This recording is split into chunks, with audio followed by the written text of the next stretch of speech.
Now, hold on. All right. No, I understand. We're live right now. Yeah.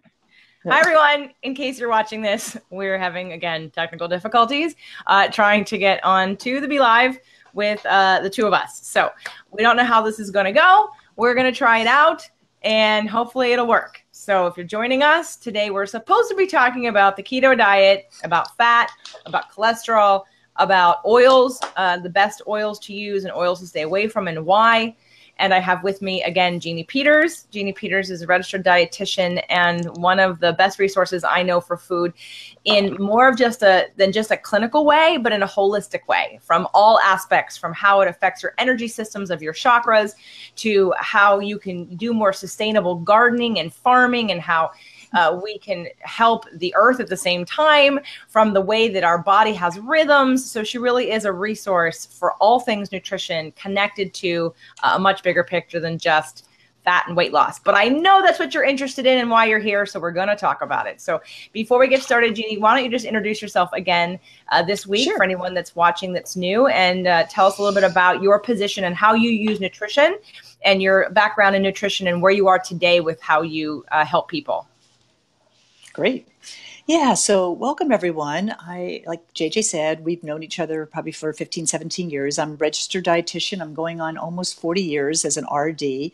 I'm pretty non-traditional RD. What's interesting to me, as I specialize with my husband right now in really helping men and women to achieve hormonal balance using food, nutrition, and lifestyle. And in some cases, we may use bioidentical hormones when patients really require that. But what I really want to focus on and what I do specialize in my practice is really helping people to get to the root causes. So we're not treating people symptomatically. We're treating them from a holistic, broader, whole person approach. And so today, I'm hoping that we can, with your interest and with your questions, maybe we can really help you to focus in on a couple of things that you can do to help your body get into better hormone balance through using food and sleep and what I call lifestyle medicine. So I think that's really where we're headed today. So now that we've got this good connection, JJ. We did that last week. We can do that. Well, we didn't do the whole thing. Go whatever the whole thing. Right. Right. And we did bring up fat and the keto diet. And hey, Tim, thanks for watching. So I want to make sure we get to that because that's what we kind of promoted as well. We talked about oils and the keto diet and fat and all the myths around fat that we still have to work really hard to get people out of, right? Because that's currently where you had mentioned fat last week, and it led me to say, hey, next week, let's focus on that because there's still this widespread misunderstanding because most people aren't reading up-to-date literature and science and peer-reviewed articles and studies on what's actually happening in our bodies with food.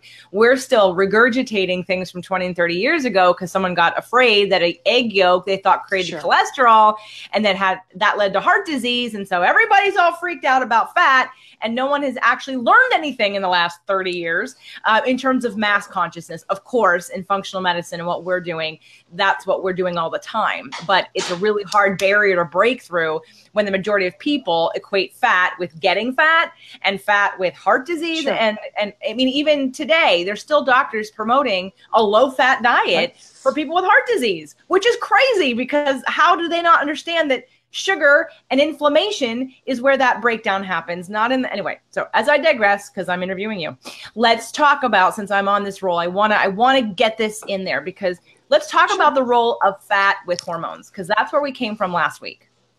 Sure. Yeah, I think, a good thing to know is that the substrate that makes your hormones starts with cholesterol. So cholesterol is the precursor to making pregnenolone, and then from pregnenolone, you're able to make like 46 different hormones. In addition to that, you take a look at fat is really an important component as well, that there's many of the fatty acids that are also needed in order to be able to make these basic hormone substrates. So fat and cholesterol, when we go ahead and really knock that down using statin type drugs, it's not surprising that many people just feel, they feel fatigue and they have a lot of the slow down symptoms and they don't feel like they're in balance. So my interest is to really help people feel comfortable that, good quality cholesterol containing items can actually really help support their health and well-being, but also, fats as close to Mother Nature as you can possibly find, JJ. So when we're looking at things like oils, cold pressed oils that aren't using chemical derivatives to actually clean them and deodorize them and make them so that they appear clear like they do with canola oil. Looking at fats that you would find in nuts and seeds and utilizing them, are great additions to the diet and something that people, I would hope, could learn to feel more comfortable with. We do a lot of before and after blood testing and putting people on to higher fat diets like the keto diet. And it's always surprising when their cholesterol comes back totally normal, LDL and HDL normalize. And the wonderful thing is that they're losing fat, so they're losing body fat. So let's maybe move from that point into maybe looking at like some of these different diet strategies. So we talked last week. For those of you that didn't see it, it's up on my my jjflazanes.tv channel. And Jeanne, I talked about different markers of imbalanced hormones. And I don't think we really went into why we need our hormones. It's sort of like the connective juices of our aging and of our optimization, right? Like we made a point to talk about what is an indication and all the symptoms of hormones, but let's talk about why someone would want their hormones. Let's say someone says, well, I'm just aging and I'm okay with that. I lose hormones naturally. Why would I replace them? Forget the conversation that's, by the way, full of crap about hormones causing cancer. That's another conversation for another time. But because I'll tell you right now, there's studies that prove that is not necessarily true. And you're getting bad information, again, from a misrepresented situation that wasn't bioidentical. So let's just go over the why do we want to have hormones? Why do we want to supplement things, either food to create hormones or to put in more hormones as we age? Well, your hormones it's like if you were thinking of a symphony, each of the different instruments, has a part. The hormones are really helping to go ahead and create harmony. It's really helping to keep your body in balance. Like if you think about your thyroid stimulating hormone, that's one that actually stimulates your inactive hot thyroid hormone to be activated so that you're able to go and get your metabolism to work, your hair to grow, your heart to beat. So they activate pathways in the body so that you're able to go and feel your full expression of your being human. So hormones have a lot of different roles. When you think about your sex hormones, they're really geared towards helping to elicit certain rhythms. Like, for example, estrogen helps you to allow your eggs from your ovary to be secreted so that you can actually start the whole process of periods. Progesterone helps your progesterone to go higher so that you actually are able to build up a blood supply. If that egg got fertilized, then you would actually have the ripe environment to be able to allow for a child to be conceived and to be able to grow in that medium. So hormones activate processes, JJ. That's probably the simplest way. If you look at like your adrenal hormones, they're very much related to just sort of the rhythms of your life, the ups and downs. Cortisol, we talked about last week. When your cortisol is high, it allows you to have the energy to be able to be very productive during the day. And as it starts to fall through the night, it allows you to get into that deep, rich sleep that's very healing. And then you build cortisol as the night goes on, so that when you wake in the morning, you actually feel this sense like I'm ready to begin my day. So, hormones really activate processes, essential processes that allow us to be in balance. Okay. When those hormones are in balance. Right. And so if you haven't already, I've done a few shows with Dr. Alan Peters, Jeannie's husband, who she works with in tandem at the Nourishing Wellness Medical Center, about the truth about bioidentical hormones. It's a great podcast. I also did a show with Dr. Elizabeth Plord, several shows actually on hormones. So we won't go any more about hormones. I think last week we covered a bunch. Today we've covered some. Today we talk about fat. Sure. So we'll start talking about the very popular keto diet, right? And so I know from you guys, I learned from you, as well as it's been sort of the evolution of the keto diet, where they were using that with cancer patients and realizing that they had tried other things, right? And that they noticed that when they restricted the carbohydrates, the sugar, that tumors were shrinking and people were reversing their diagnosis, being right on the keto diet. This was the patient in particular was one with a glioblastoma, an inoperable glioblastoma. So they could not do anything to get into this brain tumor. So we used the keto diet for this particular patient. And yes, when he was first starting it, he was able to shrink his tumor after a couple of months. Unfortunately, he went in a different pathway. He ended up going ahead and using more traditional, and unfortunately, his patient has passed away. But I have spoken with many, many patients. I've helped many patients who have cancer and those who don't, who just want to improve their metabolic pathways using the ketogenic diet. I've used it with type 1 and type 2 diabetics and have had great success. I've used it with patients who just simply wanted to be able to be effective with burning fat. So yeah, I've had probably about a year and a half experience with it, but it started with my interest when patients who have these very fast growing brain tumors really don't have a lot of other options. Well, but not your work, but literally the work of the keto diet, like how people were using it and you found out about it and how it was being studied and researched was on cancer patients, right? Actually, the keto diet goes back to the 30s, and they used it with patients that had seizures. And today it's still considered to be one of the best remedies for a child with out of control seizures. It will really help the body because of the nature of the way the body works when it's in ketosis. Ketones are a fuel source that get generated when your body is really restricting carbohydrates down to about 5% of your daily caloric intake. Your body has to switch over to using a different type of fuel source, so it switches your body fat stores into ketones, which end up being a really clean fuel. So it's like it's like the cleanest fuel that you could use in a car. It's not going to put out a lot of schmutz or, some kind of oxidative damaging schmutz that would really kind of gum up, some of your brain pathways. And that's why it's so effective with children with seizures. But it's also effective with people who have Alzheimer's or people with sticky brains or sticky blood. So there's a lot of benefits to the keto diet. Jeannie, I'm going to ask you to move yourself into the frame. I can see you, but there you go. Just because the people that are watching and you're over there, they may not see you. Okay. So let's talk about the people who don't understand it and who just think, well, that's too much fat. It's going to cause heart disease. I'm going to have a heart attack. And how is that sustainable?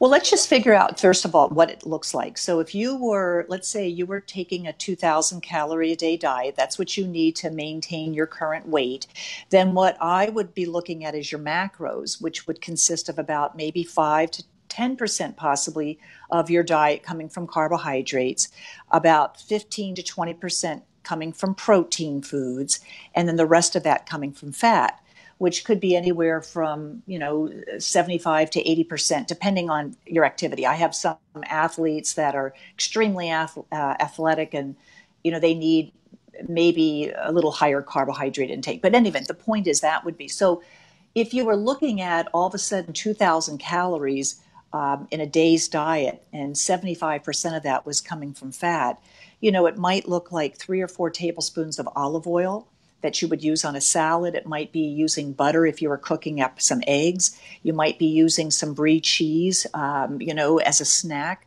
You could be having some olives as a snack. You might consider having a half of an avocado for lunch or a whole avocado.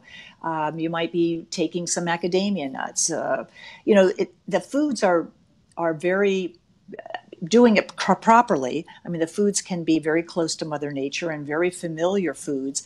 It may just be quantities that some people aren't used to. And part of that is to help improve somebody's satiety. So you don't tend to feel hungry. You don't have cravings on this diet. People tend to feel much more satisfied and they can go for long periods without thinking about food, which is a huge plus for people. So think about, how often people will maybe have a cup of coffee and maybe they have a muffin or something and they're starving 2.5 hours later. On the keto diet, you might be having 3 eggs and you might be cooking that in butter, and you might have it with actually some grass-fed bacon, and you might have it with a little bit of greens, like dark leafy greens. And you might feel like, wow, I ate that at 7, it's noon and I'm still not hungry. I mean, that's freedom for many people, just to be able to, have a meal plan that allows them to go for a long time in which they don't feel like, they're hungry. So that's just an example of, one meal. But when people start doing that over the course of a couple of weeks, what we find is that because the blood sugars drop so rapidly and they start getting into a normal blood sugar, they don't tend to have as much of the inflammation. And then as they start to get better into ketosis, this fuel is just a cleaner fuel. So it doesn't tend to inflame the body. It tends to help, maybe people are going to feel a sense of being more calm. Fats have a calming effect in general on the body. I think a big one is people just feel like they've got energy that's just really consistent throughout the day and into the evening. So there's some immediate benefits, but I will say the majority of our patients don't have any problems when they get their blood work done. Many of them see much, much better. There is always the occasional client, and I can think of two, who had what I would say are much more familiar forms of hypercholesterolemia. They do have that genetic predisposition to producing more cholesterol. It wasn't necessarily coming from their diet. They just have had that from birth. So in that case, that diet doesn't really work as well, JJ. So it's an example of where we want to be able to test people and be sure that it is going to be the right thing for them, but we don't always know until we go ahead and get the results back. And that's where, you want to individualize nutrition and medicine. Absolutely. Personalizing everything is usually the best way to get the fastest and best results for you, because even, I had a conversation today with someone about exercise and, exercise efficiency and what people are doing or not doing. And it's just always amazing to me how people don't realize that you can customize what you're doing instead of taking classes. Sure. And when you're trying to do it yourself, you try lots of things and none of it really works because you don't have the information to get it to work in a way that works for you. And then you think it doesn't work. Well, it does work. You're just not customizing it for you. So whether it be nutrition or exercise or anything for that matter, psychology, relationships, things need to be customized, period. So let's talk about oils, because we did it on a show, you and I, on a podcast that I only have on the Fit to Love channel. I don't have it published anywhere else yet. And we went over every single oil with the exception. I don't think we covered safflower, but I think we pretty much covered the rest of them. So my biggest, and we did it because of cooking, right? We talked about high heats, medium heats, low heats, things at the smoking point, what that means, the oxidation that happens, what that does to your body. So I want to talk a little bit about the oils that you would recommend first and foremost, and then the oils to stay away from. Of course, the top of the list is going to be canola oil. So, and I want to spend some time on that because there's still so many people that think canola oil is good for them. I mean, it's on blog after blog. When I researched high heat oils, that canola oil is like at the top, and then because it says organic, and you're thinking, oh, well, this must be good for me, because you don't understand what canola oil is. So let's start with the recommendations first before we scare people into throwing away half the things they have in their cupboard. Yeah, I think any oil that's really that's something that's stable with high heat is a great oil to choose. So, for example, you could be using something like a peanut oil if you're cooking and doing a stir fry. Not peanut oil, excuse me, sesame oil. I prefer to go ahead and use, I like the darker taste I like a cold pressed sesame oil, but a little bit goes a long way. It's so flavorful. You only need a small amount.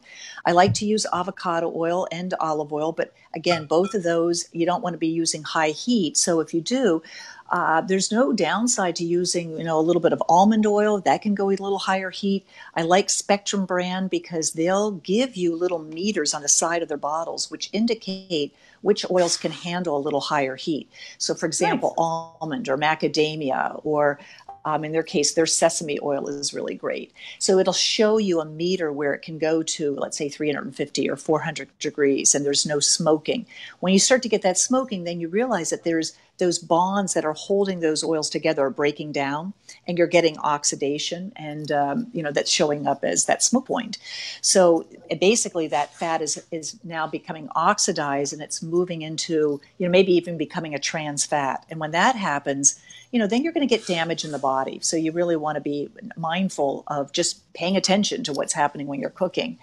And so those would be some oils that you can incorporate. Of course, butter is great, but people who don't like the dairy solids and maybe who tend to use the butter at too high of a temperature would love ghee, because ghee has taken the dairy solids out. So again, it can go to a higher temperature and without burning. And so it's got some nice qualities in addition to having some wonderful fatty acids, really rich in something called butyric acid, which is great for helping to decrease the inflammation in the gut, JJ. So that's one I enjoy. I'm going to use that tonight when I'm cooking up some mushrooms. Coconut oil, sure. Coconut oil. Yeah, well, that's why two heads are better than one. So, well, we don't have a lot of notes. Good for your memory. Well, we don't have a lot of notes, but I'm thinking about what's in my kitchen right now. The sesame oil, the coconut oil, the ghee, the butter. Palm kernel, and palm oil, even palm oil. If you get, I happen to like the Nutiva brand of palm oil, which is a red oil. This is not, it's about a third of the world uses palm oil just because it's so readily available and it's found in all the tropical countries. But a lot of brands I wouldn't necessarily recommend, because if they're not using really good sustainable practices with the way they harvest it, it's probably doing more damage to the culture than it's actually good. So, but palm oil is a bright red, beautiful antioxidant rich oil that it will stain your fingers a little bit if you use it, but it's really got some benefits. Wonderful, rich in something called squalene, which is wonderful for the eyes. Really great lubricant for the eyes. Really helps the eyes. Anybody with dry eyes, helps them to improve their vision.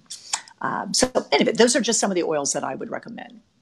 So before you watching this on YouTube want to write a hate email about palm oil, okay, know that Jeannie just said that, and they'll say, well, there's no sustainable ones. Anyway, there's the whole tribe of people who are very anti anybody using palm oil.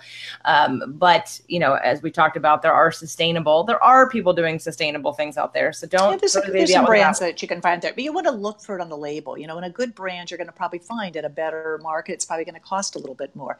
You're going to pay for that additional steps that they took to ensure that that product was properly harvested, that it was processed in a way that was not creating extra heat, which would oxidize that fat. So I'm willing to pay that, because I think fats are such an important part of our diet, and it's making up probably about 65% of my calories. I want to make sure I'm choosing good qualities, right? Good quality fats. And because it's color, it has extra antioxidants in it, doesn't it?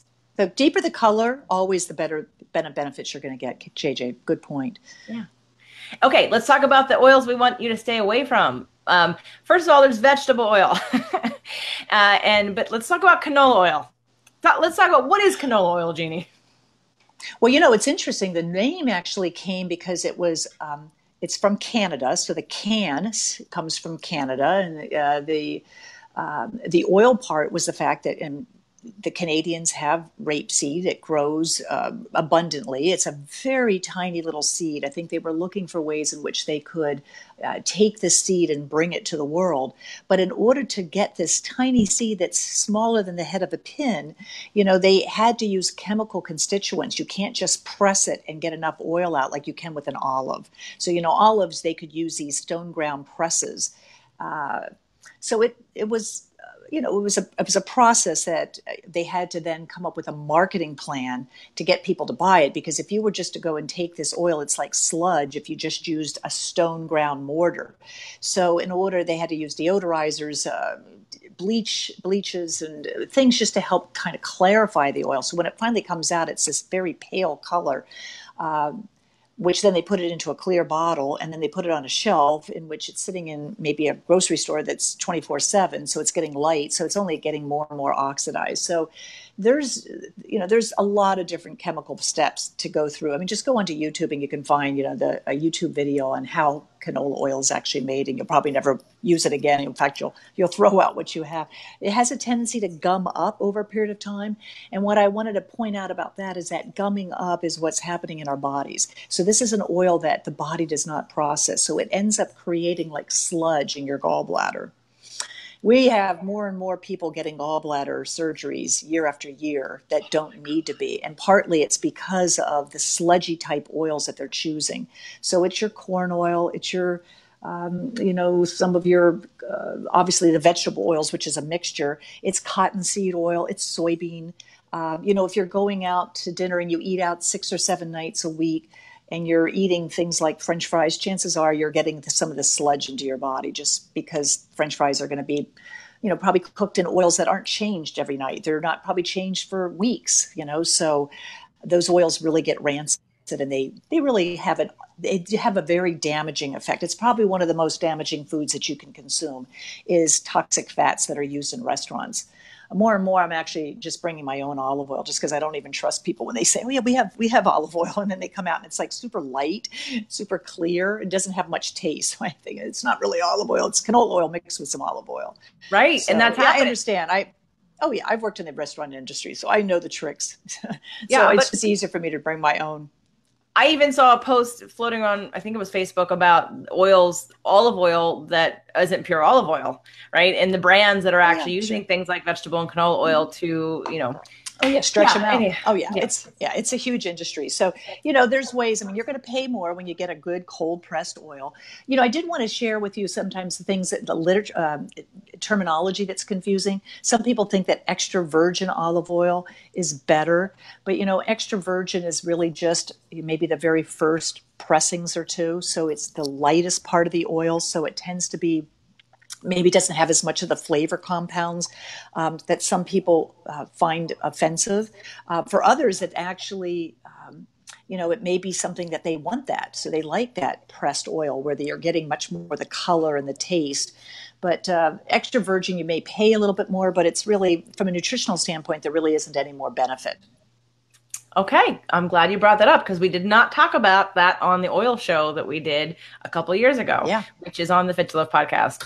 So let's tie this together in a nice, neat bow because I want people to understand what you're going to cover at the next big step. So for those of you that are coming to the live event or who are interested in buying a virtual ticket, one of the things Jeanne is going to be going over for a couple hours is the things we've been talking about, and even more specifically for the people in the room.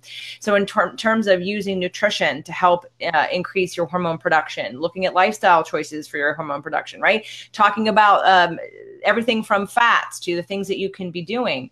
What else will you be covering at the event, Jeanne? Well, I think it's really important for people. I know we all think we know what constitutes a good, healthy diet, proteins, carbohydrates, and fats. Those are just, and something with fiber. That's kind of like the trifecta that I try to use with patients. But a lot of people don't really know, how do I put that together and what would that look like? So the sheets that I'm going to be producing for my portion of it is going to be really practical. So I've got a whole shopping list with all the best proteins, carbohydrates, and fats, and then lots of meal ideas. So I want to help people actually get into like little pods and actually come up with a couple of meal ideas so that we'll be working together as a group so you feel really more confident that you know how to put together a meal plan, but you also know, how I can do it more simply. Because the truth of it is most of us, maybe you're buying meal plans and they can be expensive. If you could just learn a couple of tricks on how you could eat well and eat in a way that helps your body to stay at better balance, that's a huge piece. That's a great piece of freedom. And so I want to make sure that everybody's in that room feels comfortable knowing how each of those different macronutrients play a role in your health and well-being, and then how to put that together into a meal plan that you could leave after the weekend and have something that you could start on Monday feeling really good. So that would be my goal. And we'll be feeding you very healthy things as well during the time that you're with us. And we're also, Jeanne's going to go over weight loss resistance principles too, right? So we're going to talk about the role play of hormones into belly fat and weight loss and fat loss and why you're getting stuck and nutrition and how it all interplays. Yeah? Yeah, so a couple things that's beyond just that. I want people just to know not only what to eat, but how to eat, and then also how not to eat. Because there's a lot of evidence right now that doing practices like intermittent fasting, or maybe even doing one meal a day, there's a lot of fear around that. But if I could help you feel more comfortable in seeing that there might actually be some ways to help break through your own weight loss resistance and help your body to be a better fat burner. That's going to be a big part that we're going to be learning. What are the strategies to help you learn how to liberate your own belly fat and to utilize that for energy? That's a huge piece. And many people just get stuck because they're doing the same old practices over and over again. So those will be some things that we'll cover for sure. And if you're watching this right now, today is August 29th, and I will give you 1 week, so that's September 5th. So between now and September 5th, if you sign up for the live event, I did make an offer last week. Jeannie had some meal plans that she already has, as well as some information on the keto diet, intermittent fasting, that you will get now when you sign up between now and next week, September 5th, for the live ticket. If you sign up for the virtual ticket, okay, I'll throw them in too. If you sign up for, so you'll get it no matter which one you sign up for. If you sign up for the live event, I'll also throw in Releasing What Weighs You Down from January. So you'll get that virtual ticket, and you can start right now with the stuff we did then to build up to what we're going to do September 20th, 21st, 22nd, and 23rd. That is valued at $300. So you will get that along with all the things I just mentioned Jeannie was going to get. If you sign up for the live ticket. If it's just virtual, then you'll get all of the things we just talked about, the meal plan and everything. But you do need to email me and let me know that you heard this offer, right? Because I'm not going to, people that heard the offer know they're signing up and that they're getting the special deal. Oh, yeah. So we hope you join us. We had a great time in January. Do you want to say anything about the event, Jeannie, from your perspective? I think, again, the one thing that I found so valuable was, and we talked about this, you build a community very quickly. And people just, give yourself the weekend, because you not only will you learn, but you'll start applying. Because a lot of what I felt like the people that you had that were the practitioners really helped people to stay in touch with what's going on with them. And we went and did a lot of practices so that people were able to solve problems. I certainly did. I mean, I worked with a couple of the people that I worked with. I was able to make some breakthroughs. So it's helpful. And you don't do this sometimes when you're on your own. You just don't get that kind of feedback. You don't get that energy. You don't get that momentum that gives us that sense of feeling alive and feeling like, this is fun. This is worth doing. I want to be with these people. This is my tribe. I feel at home. So I would hope that if anything that we said today resonated with you, listen to this again and take advantage of our offer. I think it would be great to see you live in just less than a month, right? Yeah. And I'll give you the guarantee that you won't walk out the same person, because you can't. There's just too much going on between clearing inherited emotional DNA from Lisa and the meditations and the hypnosis and the food and the hormones and the exercise and looking at communication and relationships and immunotherapy and Chris's stuff and the money and you're going to walk out very slightly different than when you got there. That I promise. So absolutely. Go to jjflizanes.com to sign up for the next big step. It's jjflizanes.com/next big step. We hope to see you there. And if you want to reach Jeannie, you can reach her at nourishingwellness.com. Nourishingwellness.com. Yeah, or find her on Facebook or Instagram. Same thing with me, jjflizanes.com. And hopefully we'll see you soon. If not at the next big step, we'll also be in January doing the next Releasing What Weighs You Down. So we hope to see you sooner than later, but there's still spaces available in January for Releasing What Weighs You Down. So thank you so much for joining us today, and we will see you Thanks, JJ. Very soon. Bye, Jeannie. Thank you so much. Okay. All right.